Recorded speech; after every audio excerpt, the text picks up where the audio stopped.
Hello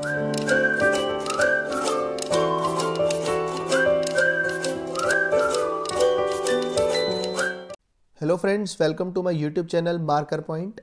आज की इस वीडियो में हम 3D का बहुत ही इंपॉर्टेंट टॉपिक पढ़ने वाले हैं, shortest distance between two lines. ये बहुत इंपॉर्टेंट है, इससे काफ़ी क्वेश्चंस आते हैं। आप जेई की बात करें, बोर्ड्स की बात करें, हर एक में काफ़ी क्वेश्चंस इसके हर साल देखे जाते हैं। देखो, 3 टाइप की लाइन होती हैं जो हम 2D में पढ़ते थे। जो हमने 11th में स्ट्रेट लाइन्स पढ़ी थी, उसमें 2 ही लाइनें पढ़ी थी, या तो लाइन पैरेलल होती थी या लाइन इंटरसेक्टिंग होती थी। यहाँ पर एक थर्ड लाइन और भी है, स्क्यू लाइंस। ठीक है, तो तीनों लाइंस देखते हैं क्या होती हैं। इंटरसेक्टिंग लाइंस तो आप जानते हैं अच्छे से, ऐसी लाइंस जो इंटरसेक्ट कर जाए, ये हो गई आपकी इंटरसेक्टिंग लाइन। ठीक है, ये तो नाम से ही बता रहा है। पैरेलल लाइंस जो एक दूसरे के क्या हो, पैरेलल। सही है। तीसरी जो है स्क्यू लाइंस। स्क्यू लाइंस कौन सी होंगी? ऐसी लाइंस जो ना तो पैरेलल हो और ना ही इंटरसेक्टिंग हो। ऐसी लाइंस क्या होंगी? देखो, ये जा रही 2 लाइनें है ना, ये लाइनें हैं, ना तो ये पैरेलल है और ना ही ये इंटरसेक्टिंग है। जैसे मान लो 2 फाइटर जेट जा रहे हैं, एक फाइटर जेट की डायरेक्शन ये है, एक फाइटर जेट की डायरेक्शन ये है, क्रॉस कर रहे हैं। ना तो ये कभी इंटरसेक्ट करेंगे और ना ही ये एक दूसरे के पैरेलल जा रहे हैं। ऐसी लाइंस को, हवा में लाइनें है ना, ऐसी लाइंस को स्क्यू लाइंस बोला जाता है। ठीक है, अब पूछा क्या जा रहा है कि इनके बीच का शॉर्टेस्ट डिस्टेंस कितना होगा। ओके, कोई बात नहीं। तो शॉर्टेस्ट डिस्टेंस तो तब निकालेंगे, पहले हम आइडेंटिफाई कर पाए कि ये लाइनें पैरेलल हैं, इंटरसेक्टिंग हैं या स्क्यू हैं। देखो, पैरेलल लाइंस में तो कोई खास दिक्कत है नहीं। पैरेलल लाइन में तो साफ साफ डायरेक्शन दिख जाती है, सेम है। बेटा, अगर लाइन पैरेलल है तो उनकी डायरेक्शन क्या रहेगी? सेम रहेगी ना, तभी तो वो पैरेलल कहलाएगी। और हम जानते हैं किसी भी लाइन को कुछ ऐसे लिखा जाता था, R is equal to a plus lambda B, जिसमें लैम्डा के साथ या म्यू के साथ, किसी भी कांस्टेंट के साथ जो लिखा होता था वेक्टर, वो उस लाइन की डायरेक्शन होती है। तो इस लाइन की डायरेक्शन क्या है? देखो, पैरेलल के केस में 2i कैप प्लस जे कैप प्लस 2k कैप, और दूसरी लाइन की भी क्या है? 2i कैप प्लस जे कैप प्लस 2k कैप। अगर इन दोनों की डायरेक्शन सेम हो या एक दूसरे के लैम्डा टाइम्स हो, तो ऐसी लाइंस को क्या कहते हैं? हम पैरेलल लाइंस कहते हैं। ठीक है, इसको सॉल्व करने का एक तरीका है हमारे पास। और केस क्या हो सकता है? इंटरसेक्टिंग और स्क्यू लाइंस। देखने से हमको नहीं पता चल पा रहा कि ये स्क्यू लाइंस हैं या इंटरसेक्टिंग लाइंस हैं। तो सबसे पहला काम तो क्या है? हमें पता होना चाहिए कि लाइन स्क्यू है कि इंटरसेक्टिंग है, तभी तो हम फॉर्मूला लगाएंगे। अगर लाइन इंटरसेक्टिंग हुई तो शॉर्टेस्ट डिस्टेंस कितना आ जाएगा? 0।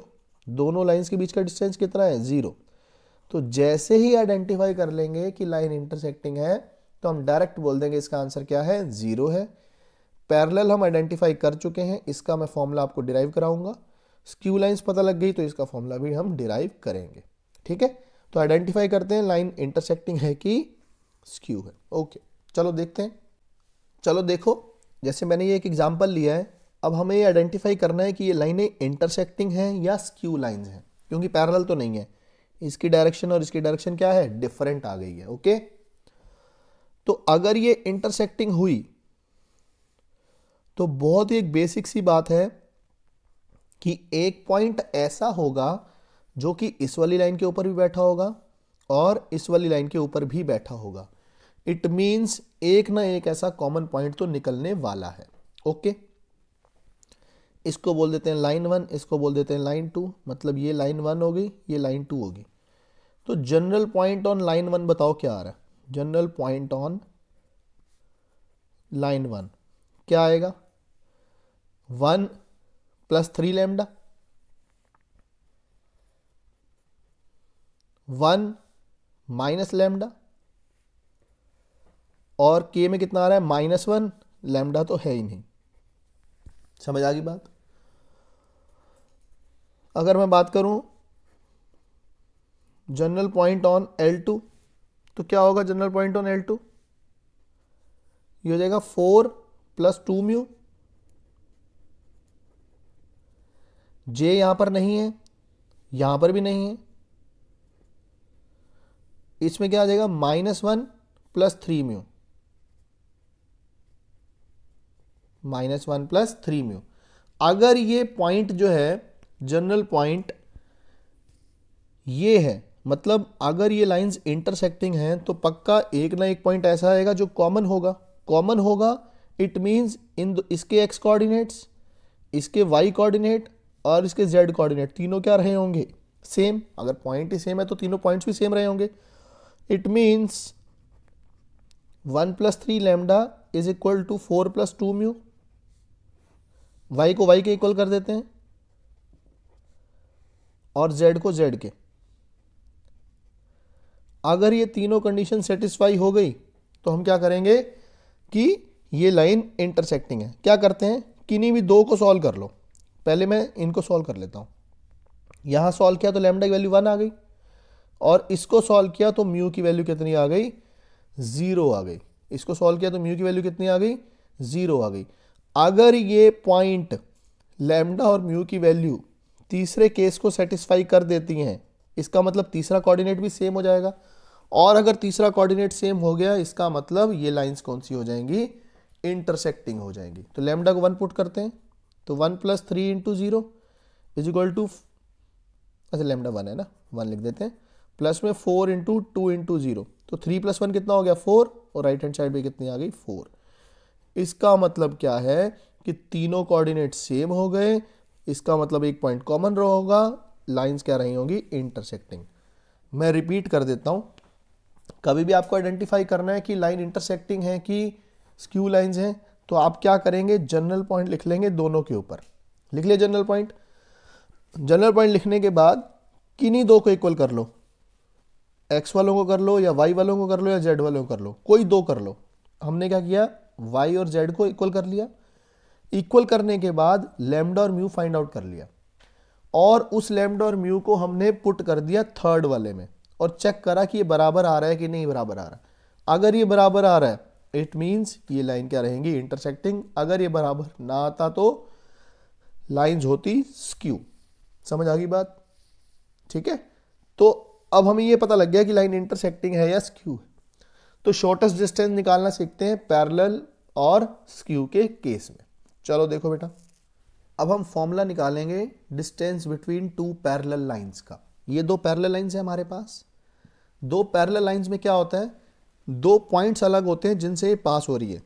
इस पे बैठा हुआ पॉइंट मान लेता हूं A2 वेक्टर, इस पे मान लेता हूं A1 वेक्टर, लेकिन डायरेक्शन क्या रहेगी, सेम। इसकी डायरेक्शन B है तो इस वाले की डायरेक्शन भी क्या होगी, B होगी। समझ आ रही है बात कि नहीं आ रही, बिल्कुल आ रही है। हमें निकालना क्या है, हमें निकालना है TP की वैल्यू क्या होगी। TP क्यों, जो परपेंडिकुलर डिस्टेंस होता है वही शॉर्टेस्ट डिस्टेंस होता है, ये बात हमें पता है।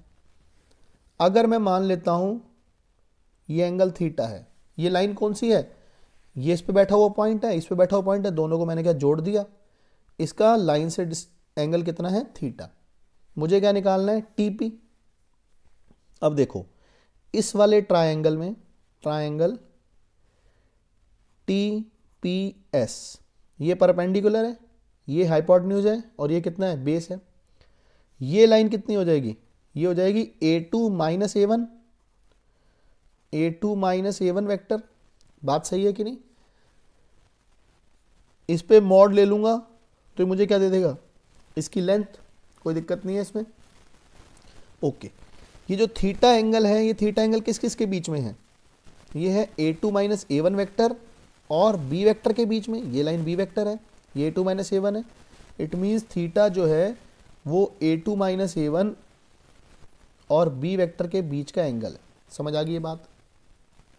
अब ट्राइंगल TPS देखते हैं, हमें ये लेंथ निकालनी है तो क्या होगा, TP अपॉन TS क्या होता है, perpendicular upon hypotenuse, sine theta. It means TP कितना आ गया, TS sine of theta. Okay, TS length कितनी है, mod of A2 minus A1।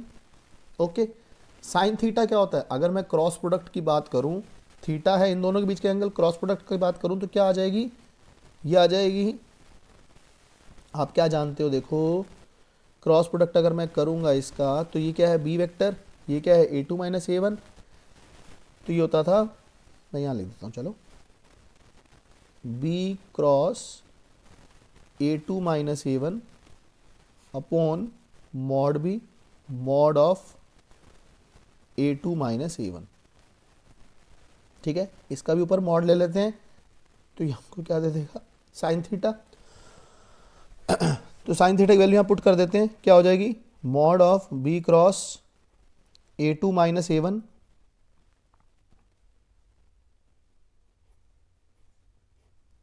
Upon mod B mod A2 minus A1। तो A2 माइनस A1 से कट जाएंगे, तो हमारे पास जो फाइनल आंसर आएगा वो क्या आएगा, B cross A2 minus A1 upon mod of B। समझ आ गई।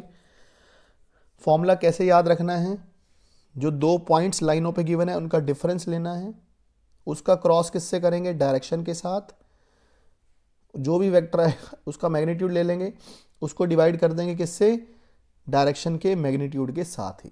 समझ आ गई बात बेटा। ठीक है, ये हमारा फॉर्मूला बन गया, कौन सा, वेक्टर फॉर्म। अब देखते हैं हम कार्टेशियन फॉर्म। देखो ये फॉर्मूला हम डिराइव कर चुके थे वेक्टर फॉर्म में, अब इसको हम क्या करेंगे, कार्टेशियन फॉर्म में लिखेंगे। यहां पर बी क्या था, डायरेक्शन, A2 A1 क्या थे, पॉइंट्स। तो क्या किया जाएगा, देखो बी वेक्टर क्या है, इसको मान लो बी वेक्टर हो कुछ, क्या होगा ये, B1 I cap, B2 J cap, B3 K cap, A1 vector ये हो जाएगा, A1 वेक्टर को भी कुछ मान लो आप, M I cap plus N J cap plus T K cap. A2 vector को भी मान लो A I cap C J cap plus D K cap. ठीक है, अब ये वेक्टर्स हम मान चुके हैं, बस इसको डायरेक्ट यहां पर हमें पुट करना है।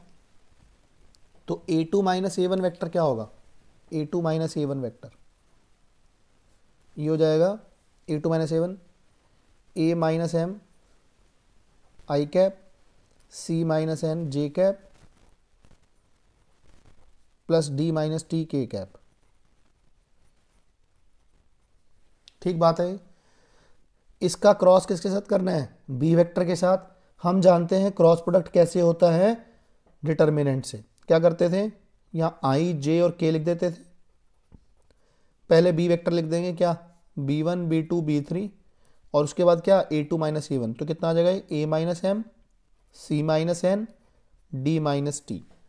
ये हमारे पास क्या आ गया, डिटर्मिनेंट इसका ऊपर divided by magnitude of B.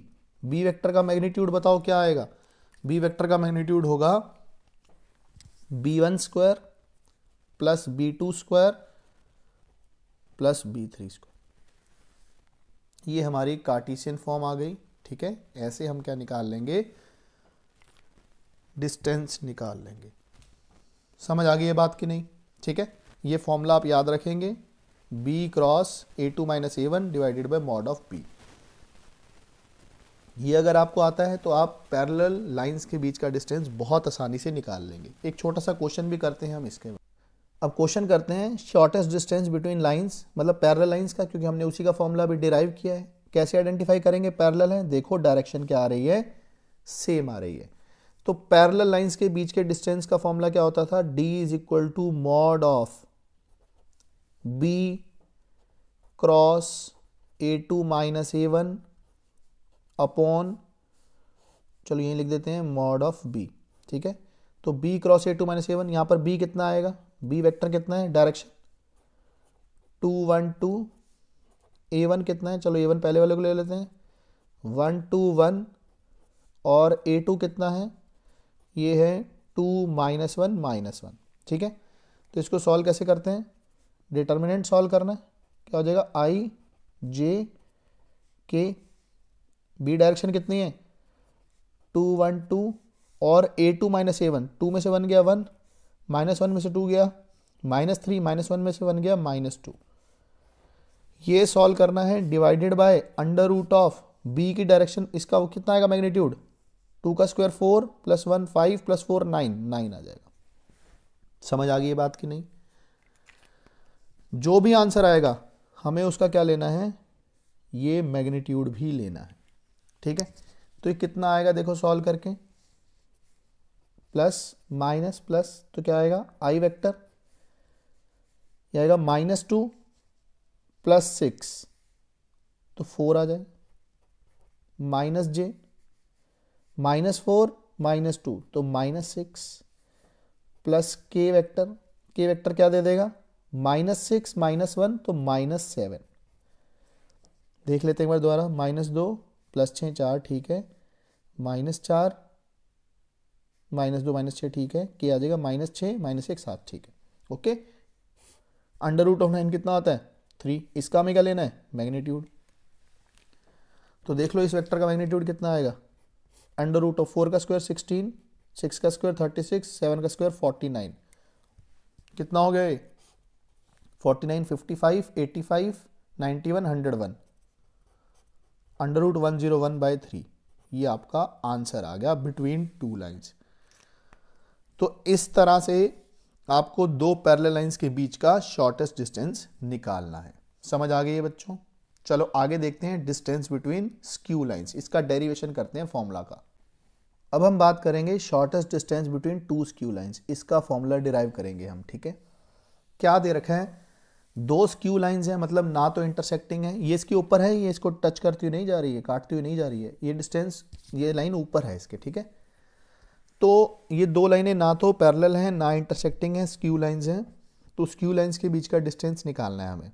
कैसे करेंगे, हमें पता है शॉर्टेस्ट डिस्टेंस जो होता है ना वो हमेशा ही परपेंडिकुलर डिस्टेंस होता है। मतलब एक ऐसी लाइन रही होगी जो पहली लाइन और दूसरी लाइन दोनों के क्या रही होगी, परपेंडिकुलर रही होगी, तभी वही शॉर्टेस्ट डिस्टेंस होगा।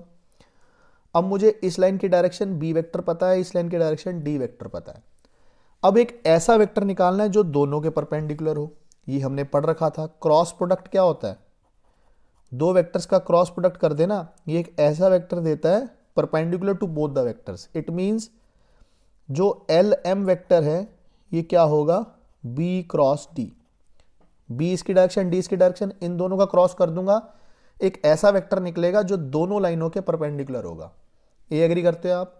तो अब मुझे इस लाइन के अलोंग परपेंडिकुलर डिस्टेंस निकालना है बी क्रॉस डी वेक्टर के अलोंग। समझ आ गई बात? इस वाली लाइन पे पॉइंट बैठा हुआ है ए वेक्टर, इस पे बैठा हुआ है पॉइंट सी वेक्टर, ओके। ए सी वेक्टर हमने निकाल लिया, ए सी वेक्टर मतलब इस दोनों के पॉइंट्स को आपस में जोड़ दिया, जो हमें इक्वेशन में पॉइंट पता होता है ना उन दोनों को जोड़ दिया, तो हो जाएगा ए माइनस सी वेक्टर। अगर मैं इस वेक्टर की इस लाइन पे प्रोजेक्शन ले लूं तो मुझे कितनी लेंथ मिलेगी, एल एम वेक्टर वाली तो मिलेगी। देखो ना, मान लो ये था आपका एल एम वेक्टर, मैं थोड़ी देर के लिए ना सी पॉइंट को इसी पॉइंट के ऊपर ले गया, उससे क्या फर्क पड़ता है। ये दूसरी लाइन का ए पॉइंट था, ये सी भी था, ये एल एम वेक्टर भी था, और ये आपका ए वेक्टर आ गया। अगर मैं इसकी प्रोजेक्शन इसके ऊपर ले लूं तो क्या मुझे यही लेंथ नहीं मिलेगी, और यही मेरी डिजायर्ड लेंथ थी। मतलब क्या करना होता है, जो दोनों लाइनों पे पॉइंट आपको पता है उन दोनों को जोड़ो, उस वो जो वेक्टर बनेगा उसका परपेंडिकुलर वेक्टर पे आपने क्या करना है, बस प्रोजेक्शन लेनी है। प्रोजेक्शन लेना मैंने आपको सिखा रखा है। प्रोजेक्शन कैसे लेते हैं, जिस वेक्टर के ऊपर प्रोजेक्शन लेनी है, जिस वेक्टर के ऊपर प्रोजेक्शन लेनी है, पहले उसके साथ हम क्या करेंगे, क्रॉस प्रोडक्ट। क्या आ जाएगा, ये ए माइनस सी वेक्टर का डॉट प्रोडक्ट है ना, क्या करेंगे उससे डॉट प्रोडक्ट। जिसकी प्रोजेक्शन लेनी है उससे हम करेंगे डॉट प्रोडक्ट, डिवाइडेड बाय जिसके ऊपर ले रहे हैं उसी के ही मैग्नीट्यूड से हम क्या कर देंगे, डिवाइड कर देंगे। समझो बात को, जिसके ऊपर प्रोजेक्शन लेते हैं उससे पहले करते हैं डॉट प्रोडक्ट, फिर जिसके ऊपर प्रोजेक्शन ली जाती है उसी के मैग्नीट्यूड से डिवाइड कर देते हैं। अब ये क्या बन गया, स्केलर ट्रिपल प्रोडक्ट बन गया। तो मैं इसको ऐसा लिख सकता हूं, box of A minus C B cross D, तो क्रॉस तो लिखते नहीं बीच में, ऐसा बॉक्स के टर्म्स में लिख सकता हूं, divided by mod of B cross D. ठीक है, ये हमारा फॉर्मूला बन गया distance between two skew lines का। इसको सॉल्व कैसे करते हैं मैं सिखाता हूं आपको, ठीक है। a minus C B D, मतलब a माइनस सी का डॉट b क्रॉस d के साथ, ठीक है। तो ये हमारा फॉर्मूला बना shortest distance between skew lines. अब पहले हम इसकी एक कार्टेशियन फॉर्म पढ़ लेते हैं, फिर हम क्वेश्चंस करेंगे इस पे बेस्ड, ओके। देखो इसकी कार्टेशियन फॉर्म क्या करेंगे हम, a और c वेक्टर जो है ना, इसको मान लेते हैं, a वेक्टर को मान लेते हैं a1 आई कैप प्लस a2 जे कैप a3 के कैप, b वेक्टर को मान लेते हैं b1 आई कैप b2 जे कैप b3 से के कैप, c वेक्टर को मान लेते हैं c1 आई कैप c2 जे कैप c3 के कैप, और d वेक्टर को मान लेते हैं d1 I cap d2 J cap and d3 के कैप। समझ आ गई बात। हमें क्या करना है, इस फॉर्मूले में इसको पुट कर देना। देखो फॉर्मूला क्या होता है, सब बच्चे बहुत ध्यान से देखेंगे कि अगर कुछ a dot b cross c जैसा करना है तो हम क्या करते हैं, एक वेक्टर का डॉट बाकी दो के क्रॉस के साथ क्या करते हैं, हमें डिटर्मिनेंट लिखना होता है, हमको डिटर्मिनेंट लिखना होता है। कुछ नहीं करना, a माइनस सी करो, a माइनस सी, ये हो जाएगा a1 माइनस सी वन आई की जगह, a2 माइनस सी टू जे की जगह, a3 माइनस सी थ्री के की जगह। बस ये काम करना है। उसके बाद b लिखना है तो लिख दो b, b1 b2 b3। अब d लिखना है तो क्या लिख देंगे d1 d2 d3। मैं रिपीट कर देता हूं, a और c दो लाइनों पे बैठे हुए पॉइंट्स हैं, b और d उन दोनों की क्या है डायरेक्शन। ऐसे डिटरमिनेंट लिख लेंगे, उसको सॉल्व कर लेंगे। ये होता है scalar triple product divided by b cross d। b cross d कैसे निकालेंगे, किसी का क्रॉस प्रोडक्ट कैसे निकलता है, वो भी डिटरमिनेंट होता है। i j k b और d लिख देंगे, क्या b1 b2 b3 c1 c2 c3। समझ आ गई बात। ये डिटरमिनेंट से हमें क्या मिलेगा, वेक्टर। तो हम इसका दोबारा क्या ले लेंगे, वेक्टर का मैग्नीट्यूड, तो हमको क्या दे देगा, डिस्टेंस दे देगा। समझ आ गई। अब अगर चाहे स्क्यू लाइंस होती या इंटरसेक्टिंग, मैं इस डिटर्मिनेंट को सॉल्व करूं, अगर ये वैल्यू जीरो आ रही है तो मैं बोल दूंगा लाइन इंटरसेक्टिंग है, अगर ये नॉन जीरो आ रही है तो मैं बोल दूंगा लाइंस स्क्यू है। आप ऐसे भी चेक कर सकते हैं स्क्यू लाइंस और इंटरसेक्टिंग लाइंस को। समझ आ गई बात, ठीक है। अब हम दो क्वेश्चन करेंगे, एक तो सीधा सीधा स्क्यू लाइन का शॉर्टेस्ट डिस्टेंस इस फॉर्मूले से, और उसके बाद एक थोड़ा सा ठीक क्वेश्चन करेंगे। चलो देखो बेटा, shortest distance between two skew lines तो कैसे करेंगे, हमें पॉइंट्स पता है तो पॉइंट्स लिख लेते हैं सेम। ए वेक्टर क्या हो जाएगा 1 माइनस 2 और 3, ए क्या थे पॉइंट, और उसी की डायरेक्शन थी बी। कितनी डायरेक्शन है -1 1 -2। सी क्या थी अगली लाइन का पॉइंट 1 -1 -1, और डी क्या था अगली लाइन की डायरेक्शन 1 2 -2। समझ आ गई बात। सीधा सीधा डिस्टेंस फॉर्मूला लगा देंगे, क्या था वो आप देख सकते हो नोट्स में, वो फॉर्मूला पहली बार कर रहे हैं आप। a माइनस सी, पॉइंट में से पॉइंट माइनस करना है, तो a माइनस सी कितना, ये 0, -2 में से -1 गया तो -1, 3 में से 1 गया तो -1 गया तो 4। समझ आ गई। उसके बाद सीधा सीधा b और d आ जाते थे, सीधा सीधा b और d आ जाते थे। समझ आ गई। डिवाइडेड बाय एक b क्रॉस d करते थे हम, divided by b cross d, तो क्या करेंगे i j k कितना -1 1 -2 1 2 -2, और बाद में इसका हम क्या ले लेंगे मैग्नीट्यूड। समझ आ रही है बात कि नहीं आ रही। इसको अब सॉल्व कर लेते हैं। प्लस माइनस प्लस, पहला तो क्या 0 0 इंटू कुछ भी 0 ही होता है, फिर minus minus plus 1, vertical horizontal कितना 2 + 2 4 हो जाएगा, प्लस में 4, ये कितना आ जाएगा -2 -1 -3 आ जाएगा। तो 4 -3 कितना -8 आ गया ऊपर। तो ये बात समझ आ गई, -8 आ गया। डिवाइडेड बाय ये वेक्टर कितना होगा आई के साथ सॉल्व करेंगे तो कितना आ जाएगा, ये तो सेम ही आ जाएंगे वैसे, -2 -2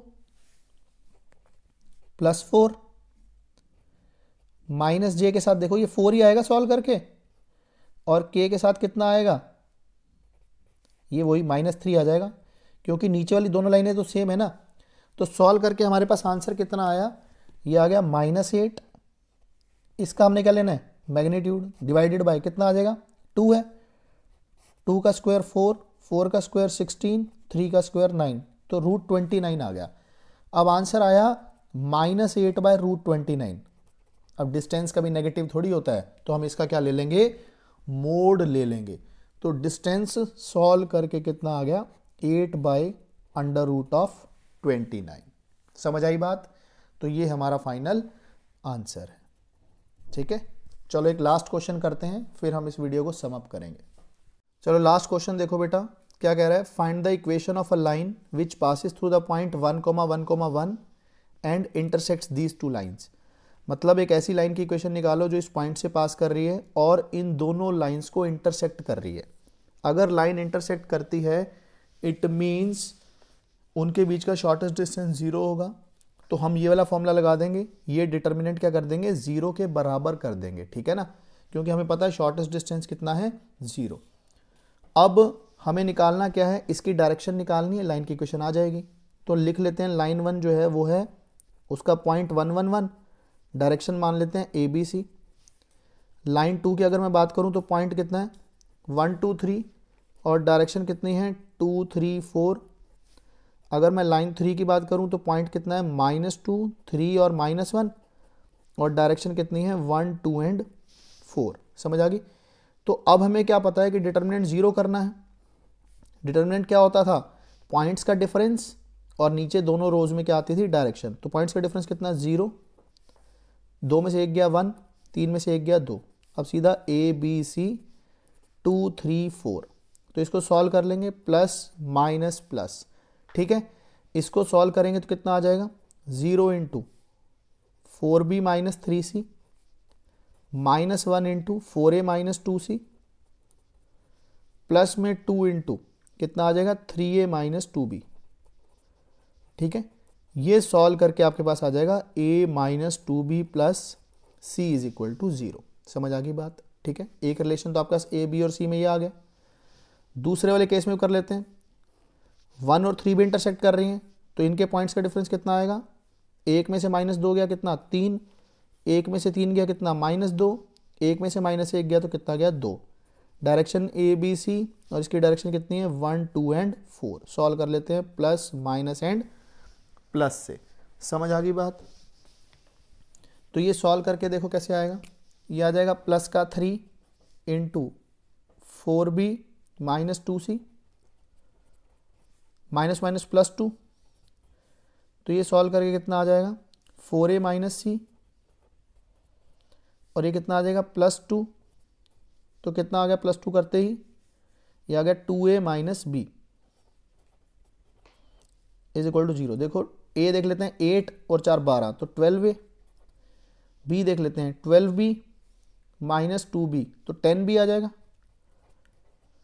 ये कितना आ गया, -6C - 2C, तो -8C = 0। 2 से डिवाइड कर देते हैं तो 6A + 5B - 4C = 0। ये रिलेशन हमारे पास आ गया है। समझ आ गई ये बात। अब देखो इक्वेशन 2 है, वेरिएबल कितने हैं हमारे पास, 3 है, तो कैसे सॉल्व करेंगे। लाइन की इक्वेशन फाइनली क्या करके आनी है, x - 1/a, y - 1/b and z - 1/c। समझ आ गई बात। तो इसका मतलब a, b और c के एग्जैक्ट वैल्यू ना भी लूं, मैं a, b और c की रेशोज ले लूं, a/b/c निकाल लूं तो बात बन जाएगी। मतलब मैं b/a निकाल लूं या c/a निकाल लूं, बात बन जाएगी। मैं b/a और c/a की वैल्यू निकाल लूं और उनको यहां और यहां पुट कर दूं, a को 1 पुट कर दूंगा, रेशो कितनी बन जाएगी, 1/b/c। सबको a से डिवाइड कर दिया तो क्या बन गया, 1/b/a/c/a। ये रेशो ही लेनी है, तो क्यों ना हम b/a और c/a फाइंड आउट कर लेते हैं। इस इक्वेशन को a से डिवाइड कर दो तो क्या आएगा, इस इक्वेशन को a से डिवाइड कर देते हैं तो आ जाएगी 1 - 2 × b/a प्लस में c/a = 0। और यहाँ पे पुट करेंगे तो कितनी आ जाएगी 6 plus 5b/a minus 4c/a is equal to 0। अब मैं विश्वास है मुझे आप पे कि आप b/a और c/a की वैल्यू निकाल लेंगे। ठीक है यार, 9th क्लास है ना, एलिमिनेशन मेथड, सब्स्टिट्यूशन मेथड सब कुछ लगेगा। तो उस b/a और c/a की वैल्यू को आप यहाँ और यहाँ पर पुट कर देंगे, ये फाइनल आपकी क्या आ जाएगी, इक्वेशन निकल कर आ जाएगी लाइन की। समझ आ गई? जो जो आपका आंसर फाइनल आता है आप कमेंट सेक्शन में मुझे बताएंगे कि सर फाइनल आंसर मेरा ये आया है। ठीक है, तो इसी के साथ हम इस वीडियो को सम अप करते हैं। किसी को कोई डाउट है तो आप कमेंट सेक्शन में लिख सकते हैं, otherwise please like, share our videos and subscribe our channel. Thank you, bye bye.